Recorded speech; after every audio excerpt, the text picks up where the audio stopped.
what are the statistics? Are we talking about 500,000? Are we talking about 5,000? I know the answer because I heard your lecture. But yes. What do we got? So here we have the screen here where we've divided these groups into 3 different groups, you can say. We have groups 1 through 7. That's the 6 districts plus all those who wants to be anonymous, and those are the fellowships we call Messianic fellowships. And then you have the international groups that will be like in the Danish church, or will be other Lutheran church and the Presbyterian churches and things like this. They will, or the Baptist church in Israel, for example, will also be part of Group 8, where there are also Messianic Jews within them. And then in the end, we have all, have a bit of Catholics and also, people who are has either sectarian tendencies without being a sect, but has they are closed fellowships. You cannot cannot be an outsider and enter into the society. They have no connection to the Messianic fellowship at all. They are just by themselves, or have very little connection to other congregations, and they don't. They can have a variety of different theologies. That's Group 10 that you're talking about? Yes, that's Group 10. Yeah. So what would be an example of that? Is that anything I would have heard of? Is that like some? I don't know what that would be. I don't think most of them you will. There is one group that will be known to you, I guess. Okay. And that would be the Seventh-day Adventists. Okay. So they're not Messianic, and they're not even. So Group 8 is where's 9? Oh, 9 is the Catholics. So is that right? 9 is the Catholics? Yeah, the Catholics and the Orthodox Church. And the Orthodox Church. Yeah. So Group 8 is the international churches that are evangelical, and the Group 10 would Protestant. Or Protestant, and Group 10 would be people like Seventh-day Adventists. Are they considered Christians, Seventh-day Adventists, by mainstream Christians? Yes, with a little, question mark. Isn't there something about binitarianism or I don't know? There are issues with them, and that's why they are in Group 10. Okay, fair enough.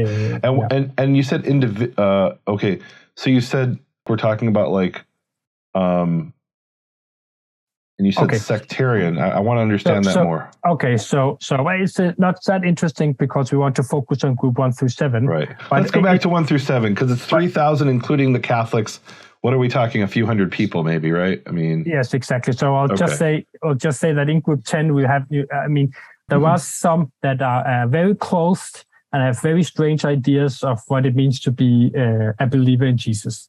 They are not Jewish, but there will be Jewish members. So they would not be Messianic, but they would that include Jehovah's Witnesses? Would they be included in here? No. So Jehovah's Witnesses and Mormons, we've decided not to survey because they are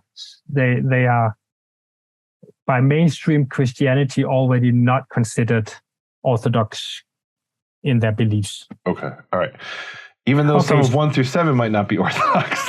Yes, you can say that. But all right, let's talk about 1 through 7 because that really is what interests me in this context and the audience, I think. So in these 273 congregations that we surveyed, we found that their members are 15,323 individuals. Children. Wait, so groups 1 through 7 groups 1 through 7 are the 273? Yes. So Group 8 is beyond the 273 that we talked about before. Oh, okay. Yes. All right. So and then I'm not sure it's clear here in the image. So you have a dot there, but that in the U.S. would be considered like a comma. Is that right? 15,323. Yes. Okay. Yes, exactly. Yeah, right. There's not 17. There's not 15.3. Right. Yeah. 15,000. That's very specific. That extra 3. Like what? So this is actual data that we're looking at here. Yeah, this is what the pastors have told us. Okay. Like we have asked them how many are in your congregation. They say we are 27 members, or we are 205 members, right? Okay, I see. And then that's what we've collected. And then we just added them up in the congregations from the 273 congregations. So there are 15,323 within them. Children and non-children and adults and Jew and Gentile. Everything together. Okay. So this is not the number of Jewish people. This is the number that worships in a Messianic fellowship. I see. Rather than in a traditional Christian church. Okay. Can we break this down into more, or do you break this down into more, like how many are Jews, how many are non-halachic Jews? Oh, you got it there. Okay. So first of all, before I go into that, we also ask how many are Sabras. So one thing is how many are Jewish, but also how many are born in the country. And that people, they could not really answer. So this is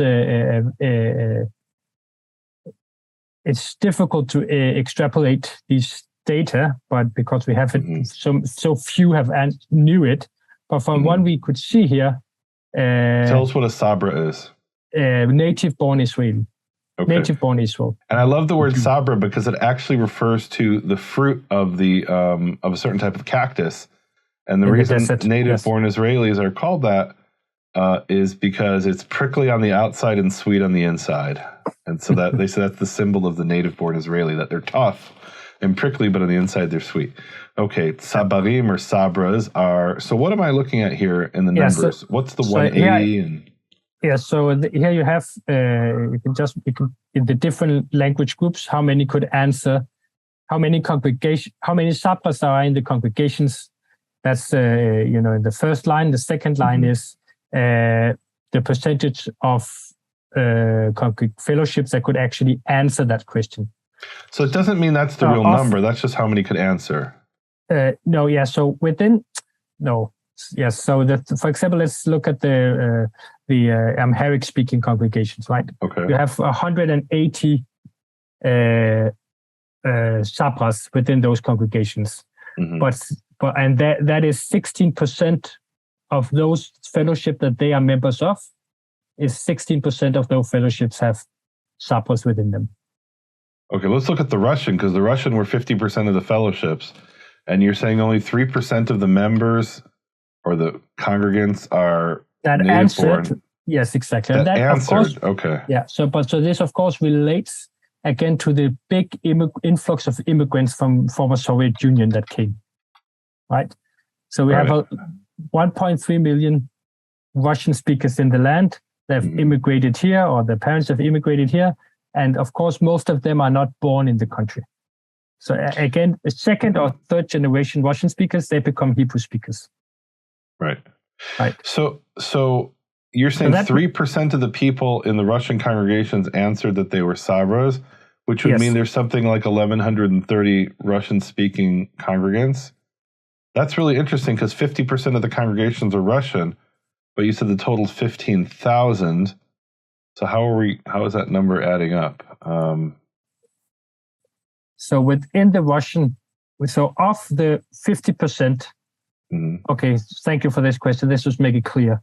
So in the Russian congregations that are 50%, of those 136 congregations, in them 3% of these 136 congregations are Sabras. Right. So if I say 3% are Sabras, that means there's 1,133 people, approximately. So you don't have the number yet to exactly make that calculation, I think, because you're taking the number from 15,000. So you have to take the number from about 7,000 here. Oh, so you have more specific numbers. Yeah. Okay, here we go. Here we go. So you have to. All right. So you have to take the number from the 16,113 that are Russian speaking in the Russian speaking. 6,100. Okay. I see. Okay. Oh, so that's okay. This is really an important graph here. So what it tells me is the Hebrew-speaking congregations have many more members than the Russian-speaking congregations because they have more people, even though the smaller fellowships or a smaller number of fellowships. But you also have to remember here. So this is correct within the fellowships, but if we compare with the Russian speakers, 100% or 99.9% in the Russian-speaking congregations are from the former Soviet Union and speak Russian. In the Hebrew-speaking congregations, that's not the case. Right. They can speak. Okay. Yeah, they can be native Spanish speakers or English speakers or Amharic speakers. They can be from all over the world, and they are. Okay. Yes. Okay. So you can, yeah. So you will have actually a lot of Russian speakers within the Hebrew-speaking congregations. So what percentage of the Hebrew-speaking congregations are Sabras? That's an interesting question. So that's about 28%. Wow, that's really interesting. Wow, I would expect it to be the highest percentage, but which it is really interesting. Really, really interesting. These are fascinating statistics. What do we have here? Yeah, so I just wanted to compare that, because then we asked. Now you asked earlier, does the members reflect what the pastors think? And this might be the clearest of the halakhically speaking Jewish ethnicity. So now this is not where they are born, but this is whether or not they are halakhically Jewish. And our online survey, you can see here that most of those who took the survey are halakhically Jewish. Mm-hmm. Well, the majority, at least, right? The majority, right? You have 54+%. Okay. Yes, exactly. Are halakhically speaking, what Jewish. Is other? So yes, so other that's they will have converted at some point to Judaism. Oh, I see. For example, or they will have different options like this. Yeah.